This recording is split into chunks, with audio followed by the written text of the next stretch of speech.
오늘 우리에게 주시는 하나님 말씀은 출애굽기 12장 21절부터 36절까지입니다.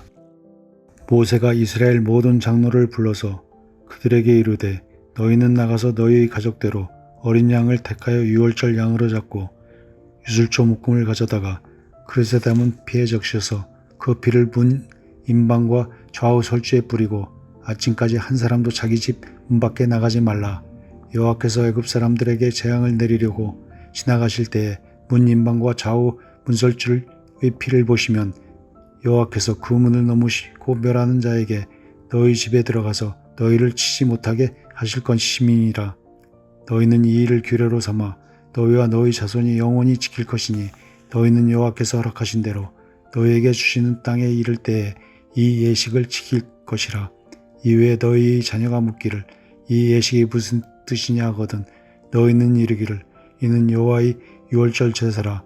여호와께서 애굽 사람에게 재앙을 내리실 때에 애굽에 있는 이스라엘 자손의 집을 넘으사 우리의 집을 구원하셨느니라 하라 하매 백성이 머리 숙여 경배하니라.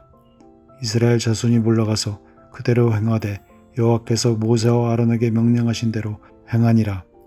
밤중에 여호와께서 애굽 땅에서 모든 처음 난 곧 왕위에 앉는 바로의 장자로부터 옥에 갇힌 사람의 장자까지와 가축의 처음 난 것을 다 치심해 그 밤에 바로와 그 모든 신하와 모든 애굽 사람이 일어나고 애굽에 큰 부르짖음이 있었으니 이는 그 나라에 죽임을 당하지 아니한 집이 하나도 없었음이었더라.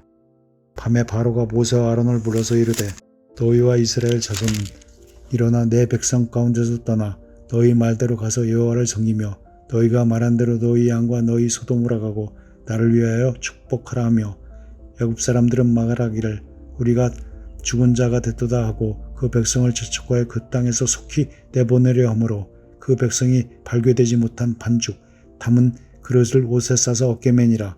이스라엘 자손이 모세의 말대로 하여 애굽 사람에게 은금 패물과 의복을 구하매 여호와께서 애굽 사람들에게 이스라엘 백성의 은혜를 입히게 하사 그들이 구하는 대로 주게 하심으로 그들이 애굽 사람의 물품을 취하였더라. 아멘. 인간은 죽음의 문제를 해결하기 위해 오랫동안 붙들고 씨름해 왔습니다. 여러분, 죽음은 무엇입니까?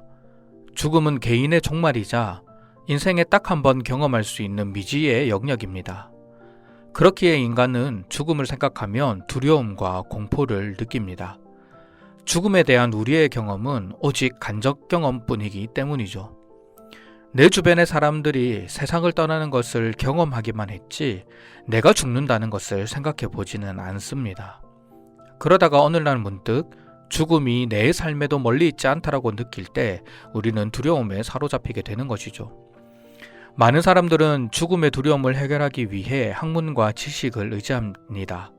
하지만 이에 대한 해답을 발견하지는 못하죠. 오히려 인간의 무력함만을 경험할 뿐입니다. 하지만 성경은 이 문제에 대해서 아주 분명한 답을 제시해주고 있습니다.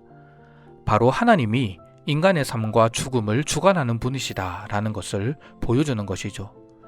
이 사실이 우리에게 위로가 됩니다. 죽음이 인간의 문제, 나의 문제가 아니라는 것을 알게 될 때 우리는 두려움으로부터 자유할 수 있고 주어진 삶을 소중히 여길 수 있기 때문입니다. 혹 여러분들 가운데 죽음의 문제를 고민하는 분이 계시다면 혹은 죽음과 같은 삶의 어려움을 겪고 있는 분이 계시다면 오늘 말씀을 통해 삶과 죽음조차도 주관하시는 하나님을 바라볼 수 있기를 원합니다. 먼저 살펴볼 것은요, 우리의 삶과 죽음의 문제는 전적으로 하나님께 달려 있다라는 것입니다. 10번째 재앙은 생명의 주인이 누구인지를 보여주죠. 여러분, 생명의 주인은 누구입니까? 바로 하나님입니다. 29절 말씀을 보면은 하나님은 애굽에 태어난 모든 장자를 치십니다. 과거에 바로왕이 이스라엘 남자를 죽이려고 했던 그 행동이 하나님의 심판 가운데에 그대로 돌려받는 모습입니다. 이 죽음의 심판은 왕위에 앉은 바로의 장자나 옥에 갇힌 사람의 장자나 구별하지 않습니다. 죽음의 그림자는 신분 고하를 막론하고 모든 사람들에게 임하였습니다. 심지어 가축의 처음 난 것까지도 그러합니다. 애굽의 모든 장자 위에 죽음의 그림자가 들이우는데 태양신의 현현이라고 여겨졌던 바로 왕조차도 그의 아들을 죽음의 심판에서 막지 못했습니다. 하지만 어떻습니까? 이스라엘 백성들은 그 밤 하나님의 죽음과 심판을 경험하지 않습니다. 오히려 하나님의 구원의 손길을 경험하죠. 이 두려운 밤에 하나님의 심판과 구원은 한 지점에서 만납니다. 누군가에게는 공포와 절규의 밤이었지만 누군가에게는 평생 잊지 못할 구원의 새벽이 시작되고 있습니다. 우리도 그렇습니다. 우리의 삶과 죽음의 문제는 전적으로 하나님의 손안에 있습니다. 아무리 우리가 세상의 것들에서 답을 찾으려고 해도 찾을 수가 없습니다. 오직 하나님께 나아갈 때 우리는 이에 대한 해답을 얻을 수 있습니다. 한나의 고백처럼 하나님은 우리를 죽이기도 하시고 살리기도 하십니다.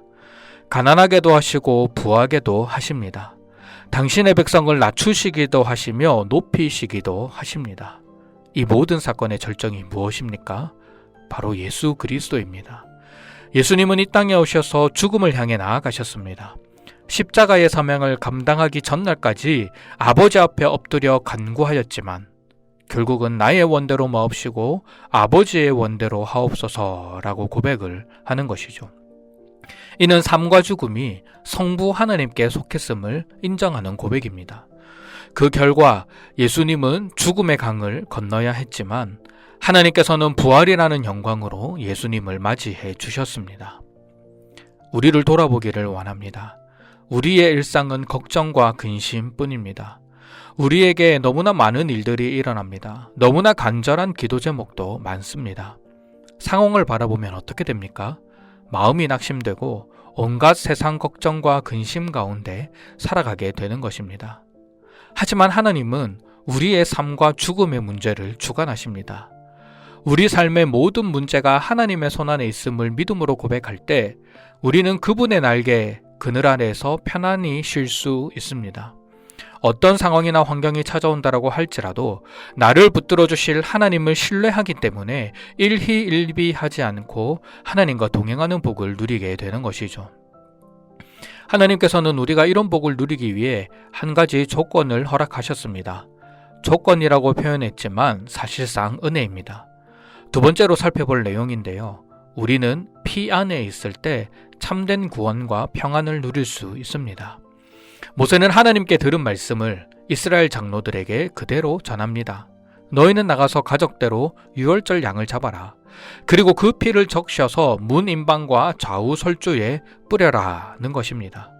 그러면 그날 밤 여호와께서 애굽 사람들에게 재앙을 내리실 때 그 피를 보고 문을 넘어간다라는 말씀인 것이죠. 여기서 핵심은 무엇입니까? 어린 양의 피입니다. 죽음의 문제를 해결하기 위해서 필요한 것은 피입니다. 집안에 얼마나 착한 사람이 사는가, 얼마나 율법을 잘 지키는 사람이 있는가, 얼마나 선한 일을 많이 하는 자가 있는가라는 것은 중요한 문제가 아닙니다. 심판을 피하는 유일한 근거는 오직 문설주에 발린 어린 양의 피인 것입니다.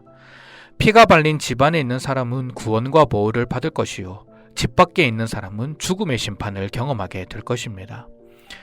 이처럼 우리도 피 안에 있을 때 구원을 받을 수 있습니다. 그 피는 어린 양 대신 예수 그리스도의 십자가입니다.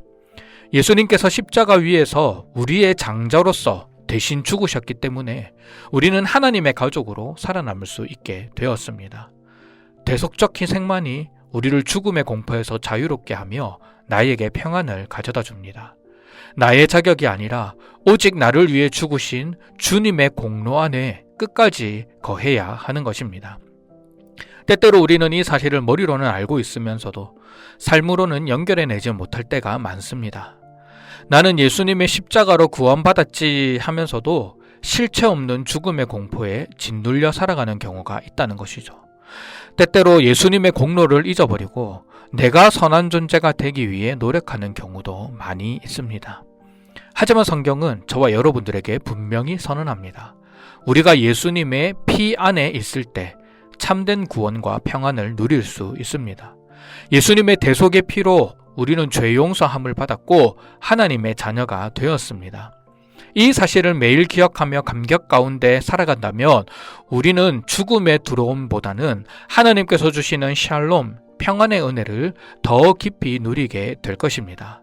바로가 원하기는 오늘도 죽음의 심판 속에서도 이스라엘 백성을 구원하셨던 하나님의 주권을 기억하시면서 예수님의 피 안에서 죽음의 두려움을 이기고 하나님이 주시는 참된 평안을 누리며 살아가는 저와 여러분들이 되시기를 주님의 이름으로 축원합니다.